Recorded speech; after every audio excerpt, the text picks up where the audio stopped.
ഞാൻ ഈ ഓടിപ്പാഞ്ഞ് പോകുന്നതേ ഒരു വീഡിയോ കണ്ടിട്ടാണ് കേട്ടോ. അപ്പുറത്തെ റബ്ബർ വിള ഫുള്ളും ഈ ഒരു സംഭവം ഇങ്ങനെ പടർന്ന് കിടക്കുന്നുണ്ട് കേട്ടോ. പുല്ലിൻ്റെ കൂടെ ഇങ്ങനെ പടർന്ന് കിടക്കുകയാണേ. അപ്പോൾ ആദ്യമൊക്കെ ഞാൻ കരുതിയത് ചെടിയോ എന്തെങ്കിലും ആയിരിക്കുമെന്ന്. പിന്നെ ഇത് ഫുള്ളും ഇങ്ങനെ റബ്ബർ വിളയിൽ ഇങ്ങനെ പടർന്ന് കിടക്കുന്ന കണ്ടപ്പോൾ ഞാൻ വിചാരിച്ചു പിന്നെ പുല്ലായിരിക്കുമെന്ന് കേട്ടോ. അപ്പോൾ വീഡിയോയിൽ പറയുന്നത് ഇത് ചീരയെന്നാണേ. അപ്പോൾ ഇതിന് പല പേരും പറയുന്നുണ്ട് കേട്ടോ. നീല ലോഹിത ചീര, ചുവന്ന മീനാങ്കണ്ണി ചീര, തത്തച്ചീര, ചോരച്ചീര, ഇങ്ങനെ പല പേരിലും പറയുന്നുണ്ട് കേട്ടോ.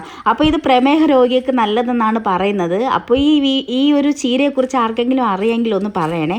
കഴിച്ചിട്ടുണ്ടെങ്കിലും ഒന്ന് കമൻറ്റ് ചെയ്യണേ.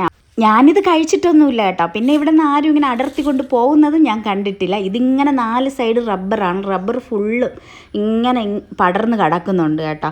അപ്പോൾ ഞാൻ കണ്ട വീഡിയോ എത്രമാത്രം ശരിയാണെന്ന് എനിക്കറിയില്ല കേട്ടോ. ഇനി പണ്ട് കാലത്ത് ഇത് വല്ല ഔഷധമായിട്ടോ അങ്ങനെ ഉപയോഗിച്ചിരുന്ന വല്ല ചീരയായിരിക്കും കേട്ടോ. ഇതിനെക്കുറിച്ച് കൂടുതൽ വിവരമൊന്നും എനിക്കറിയില്ല.